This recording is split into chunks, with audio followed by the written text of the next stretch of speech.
Welcome, everyone. We're here with Secretary Duncan and Dr. Holdren just after the President's announcement about science, technology, engineering, and mathematics education. The President just announced a tremendous partnership between private industry and the government to really excite and motivate students all around the country to get involved in math and science careers. We're going to have a brief online discussion and respond to your questions that you're posting on the website. Secretary Duncan, why don't you begin and introduce yourself to the community here and tell us a little bit about why the announcement excited you so much. Hi, I'm Arne, Duncan. This is a pretty extraordinary day for the STEM fields in our country. You have leadership from the top. You have a president that's passionately committed to this. He said repeatedly that we just can't be, the next generation just can't be the consumers. We have to be the producers. We have to help those students become the makers and the inventors of the new economy. And if we can do that well, America is going to continue to be very, very strong. So this is an extraordinarily exciting time. We want to make science and math and technology and engineering fun. We want to make it exciting. We want to make it engaging. We want to start at the youngest of ages. Today, the President announced over $260 million in donations and in-kind contributions coming in from the corporate and philanthropic community. A chance to have a very, very significant impact, and we want to do everything we can to work out of school as well as in school to dramatically improve the quality of math and science, engineering and technology education in our schools. This is not just a Department of Education initiative. This is a leadership that's coming straight from the White House, and with us is Dr. Holdren, who's the President's advisor on science education. He's done a phenomenal job of working with us, working with NASA, working with NSF. I'd like to turn it over to Dr. Holdren to talk about what we're doing not as a Department of Education, but as an administration. Well, thank you, Secretary Duncan. It's a great privilege for me to be the Science and Technology Advisor to a President of the United States who really understands the importance of science, technology, innovation, and above all, science, technology, engineering, and math education for the future of our country. The reason the President has launched this set of initiatives from the White House in cooperation with the Department of Education, the Department of Energy, NASA, the National Science Foundation, is that he understands that the importance of doing a better job of educating our kids in science, technology, engineering, and math is really threefold. We need to generate a new cohort of scientists and technologists who are going to make the breakthroughs that help us address the great challenges we face in the economy, in the environment, and national security. We also want to develop the tech-savvy workforce. We're going to need to be competitive in the 21st century, and we want to develop the science-savvy citizenry who can participate effectively in a democracy where more and more of the decisions that have to get made in that democracy involve science and technology. So it really is a multifaceted set of reasons for getting this right. And we're determined to get it right. This is a high priority for the President, it's a high priority for me, a high priority for Secretary Duncan. And as today's initiatives indicate, we have a tremendous opportunity for partnership with the private sector, the philanthropic sector, the foundations, and the government at the federal level, at the state level, at the local level. And I think together we're going to get it done. That's wonderful. So the President ended his remarks really with a call to parents. I'm going to pull a question from Merton Thompson from Louisville, Kentucky, who echoed that. Secretary Duncan, what's the role of parents within a child's education? Dr. Holdren, how do we engage parents and the general public more in the practice of science? I'll start and then turn it over to you. It's so critically important that parents be actively engaged, and as much as we want to dramatically improve the quality of what's going on within schools, parents are always going to be our students' first teachers, and they're always going to be our most important teachers. And where you see students' education taking off, it's a partnership between teachers and parents working together. When parents aren't engaged, when they're not active, when they're not responsible for their own children's education, it's very, very tough on those teachers to get the job done just by themselves. So where you have real partnerships, we have all the adults in a child's life working together, great things are going to happen for that child.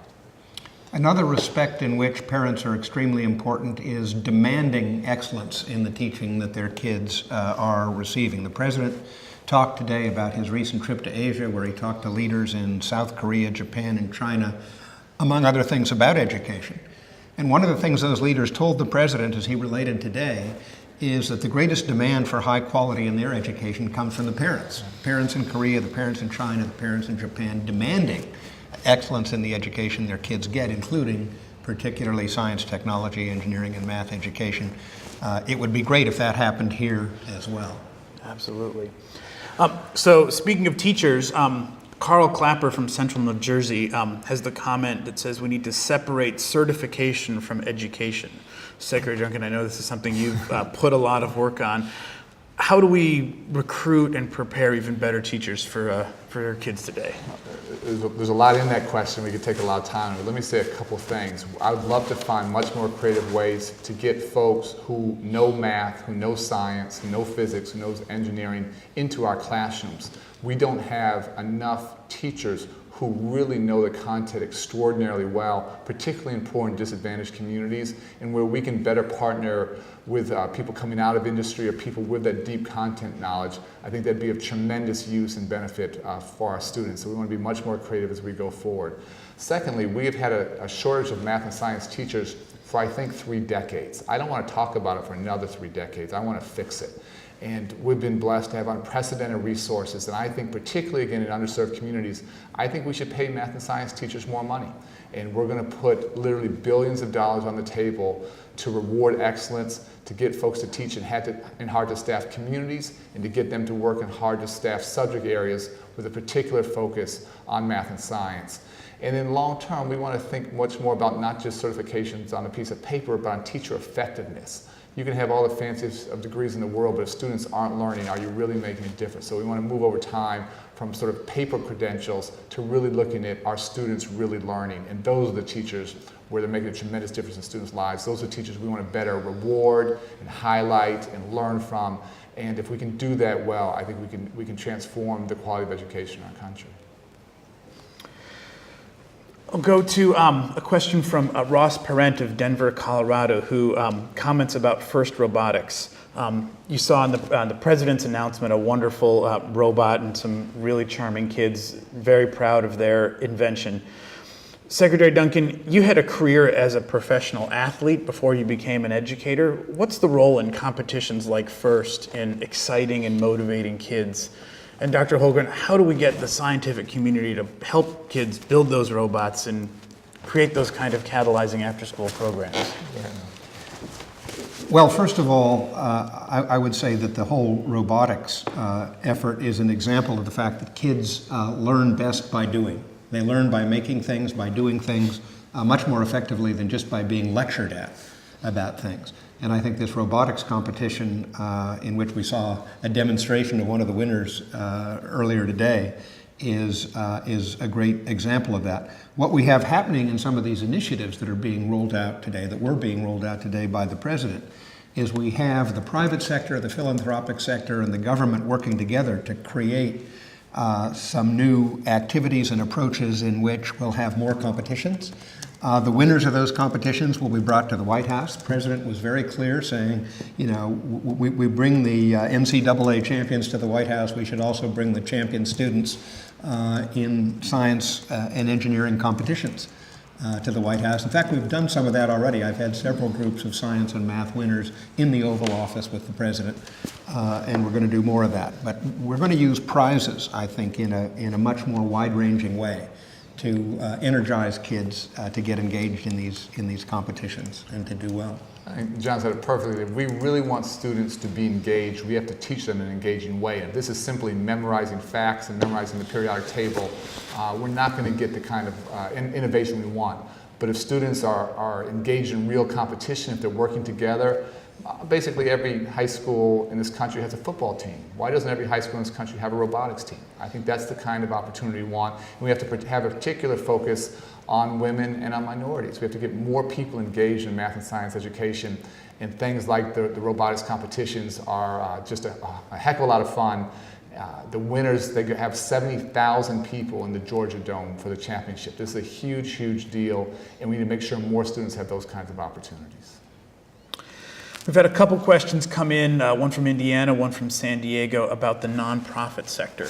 Gentlemen, could you each talk about what's the role of the nonprofit sector in really improving STEM education?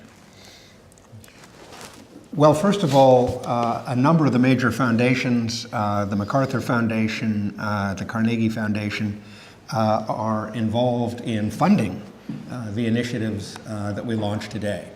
The philanthropic sector is committed, I think, as the private sector and the government sector is, to lifting the level of science, technology, engineering, and math education in this country. And what the philanthropic sector does when it's committed to something is it comes up with some of the money. And they're doing that here. The total value of the initiatives launched today was, as the Secretary already mentioned, $260 million and rising. We expect that number to go up as more partners stand up and start to participate. This is the kind of thing that's so important for our country that we all have to be working together. This has to be all hands on deck. So we're going to try and step up our game. Again, you have a president who's passionately committed to this, has put together a leadership team to work hard, but the government can't begin to do this alone. You have to have the nonprofit sector, you have to have the schools, you have to have the corporations, you have to have the foundations working together. And those kinds of partnerships, those public-private partnerships, are what's going to lead the country where we need to go and to provide all students with the opportunities they need, particularly from an early age, to be engaged, to be learning, and to really start to build their passion for math and science and technology. I should have mentioned, by the way, the Gates Foundation, the Bill and Melinda Gates Foundation, who along with MacArthur and the Carnegie Corporation of New York are major funders of the initiatives we rolled out today. Great. Here's a question from Colette Castellini, it's actually a statement, but I thought both of you might want to respond to it. She says, support the teachers with professional development opportunities to bring these types of programs into the school. Otherwise, it won't happen. What do you think of that? She hit the nail on the head, and we want to do really innovative things in the summers and after school, and with TV programming that's much more focused on math and science education. But if we don't impact what's going on in the classroom, we're never going to get where we need to go. The more we can provide high quality professional development so that teachers have a deep content knowledge, that there are huge benefits. It's just simply the only way we're going to get there. And so whether it's partnerships with universities and higher ed institutions to create those meaningful professional development opportunities and really create those content-rich environments that our students desperately need, it is just absolutely critically important. And so that's got to be at the heart of our collective efforts, is improving the quality of instruction in classrooms. We have a few questions here about measures of success in testing. So I thought maybe you could respond to some of these. A question, how do you change measures of success to reflect this new way of learning about inquiry, about engagement, about solving problems? I'll say that the end goal, how do you measure success? Ultimately, the president's drawn a line in the sand. He said by 2020, we want to again have the highest percent of college graduates in the world. And America used to lead the world 2.5 decades ago in the number of college graduates. We've flatlined, other countries have passed us by, and I think we're paying a price for that as a country. We have to educate our way to a better economy. So at the end of the day, everything we do has to be towards that ultimate goal of getting many more of our students graduating from high school, dramatically increasing graduation rates, dramatically reducing dropout rates, then ultimately having many more of our high school graduates be prepared to compete successfully and graduate from college. We're putting through the Race to the Top initiative $4 billion out to states to work together to raise the bar and come up with common standards. As part of that, we have $350 million to come up with the next generation of assessments. So you have to go way beyond just sort of fill out the bubble test and really think about how you're helping students learn throughout their educational trajectory. We have 48 states, 48 governors, 48 state school chiefs working together, and over the next couple of years, I think we can really break through on a critically important issue. Raise the bar for everyone, higher standards, but then have much better assessments behind those. That's fine. So we've had a couple people on the blog roll here ask about dollars. Secretary Duncan, you mentioned a few pieces there. Maybe you could provide a summary of what the Department of Education and the other federal agencies are doing around spending in this arena. Well, I'll start just in our department and turn it over to Dr. Holdren to talk about what the entire administration is doing. With the President's leadership and the bipartisan support of Congress, we've had an unprecedented investment in education, over $100 billion in new money, just sort of never happened before at every level, early childhood, K-12, excuse me, and higher ed. So it's just a remarkable opportunity. What we also have is not just unprecedented dollars, but unprecedented discretionary dollars to really invest in those states, those districts, those nonprofits, those universities that are willing to do two things: raise the bar for all students and dramatically close the achievement gap. And so whether it's the Race to the Top Fund, which is $4 billion, whether it's the Invest in Innovation Fund, the I3 Fund, which is $650 million, coming right behind that will be school improvement grants of $3.5 billion. We've never had a better opportunity to invest in what's working.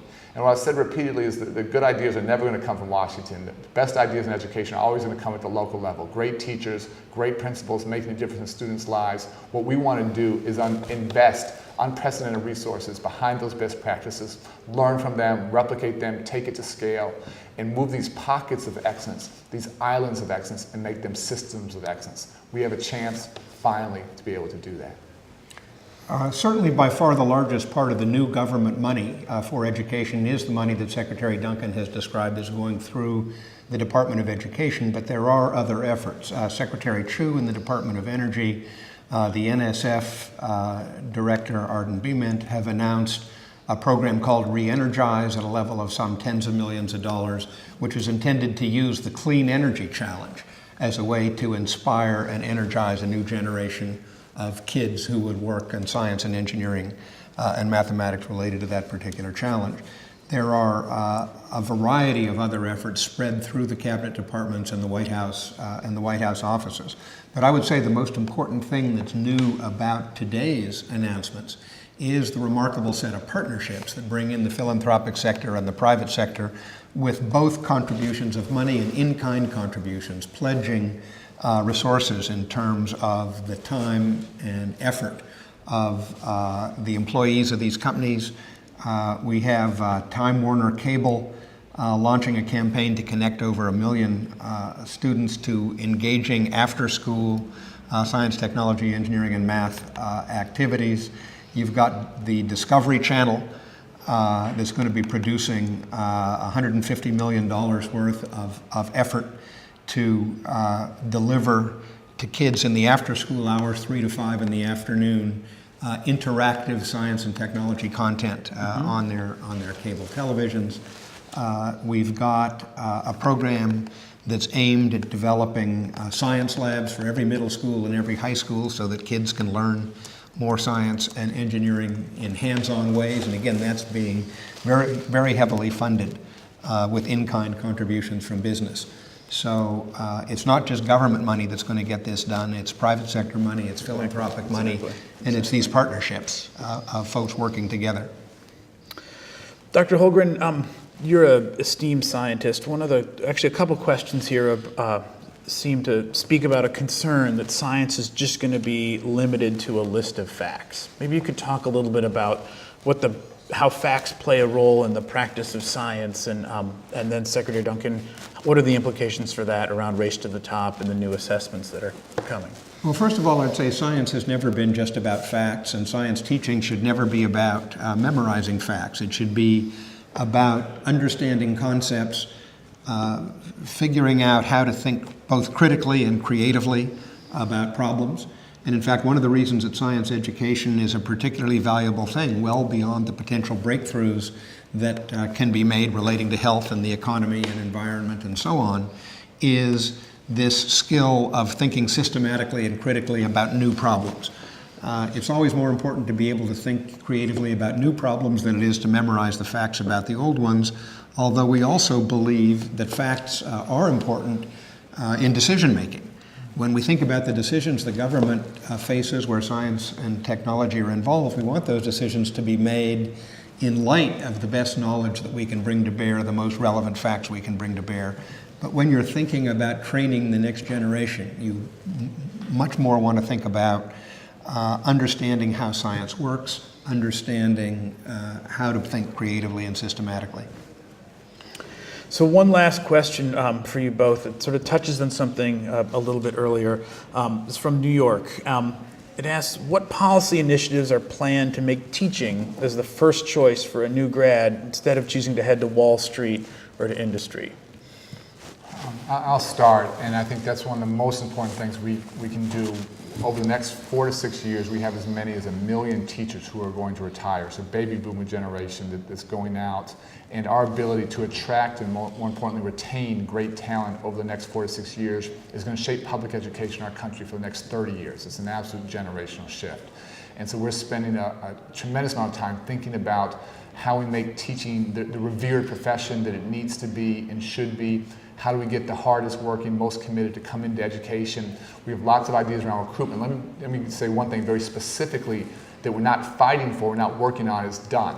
As of July 1st, Congress passed what's called income-based repayment, IBR. And folks who graduate either from college or from a school of education or a doctor or a lawyer or someone finishing their PhD in science, their loan repayments will now be indexed to their income, and after 10 years of public service or teaching, any loans they still have outstanding will be eliminated, will be erased. And so there are many folks who historically wanted to go into education but simply couldn't do it because they had loans of $60,000, $80,000, $100,000. So rather than following their heart and following their passion, they didn't do other things. With income-based repayment now, dramatic reductions in loan repayments, and then ultimately after 10 years of service, those loans are going away. So this is the start of a very serious effort to remove the financial impediments to teaching, but then put in place a series of incentives to get the hardest working, the most committed, the most talented to come into education and serve our children. This is a national call to service. As the Secretary says, we need to pay our teachers better. Certainly, we need to respect them more. Another thing the President pointed out from his trip around Asia and his conversations about education in those countries is the degree to which science and engineering and math teachers get a degree of respect in the society that's equivalent to the respect accorded other highly trained professionals, physicians, lawyers, and so on. Another thing we can do is make it easier at the stage when these folks are doing their college education. We can provide financial aid that is tied to the willingness to take science and math and education courses together and become prepared to be an effective teacher in these domains. So thank you both for participating here. Thank you for many of the questions that came through. I'm sorry we don't have the time to get through every single one of them. Do you have any closing comments, gentlemen? This is just an exciting time. This is great for children, it's great for the country, and we have to work together to make this happen.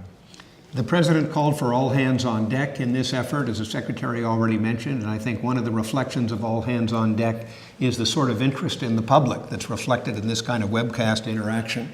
And I would say to all those who are watching, keep up your interest in this, keep engaging in every way you can, because we need the support of the whole public if we're going to make this work.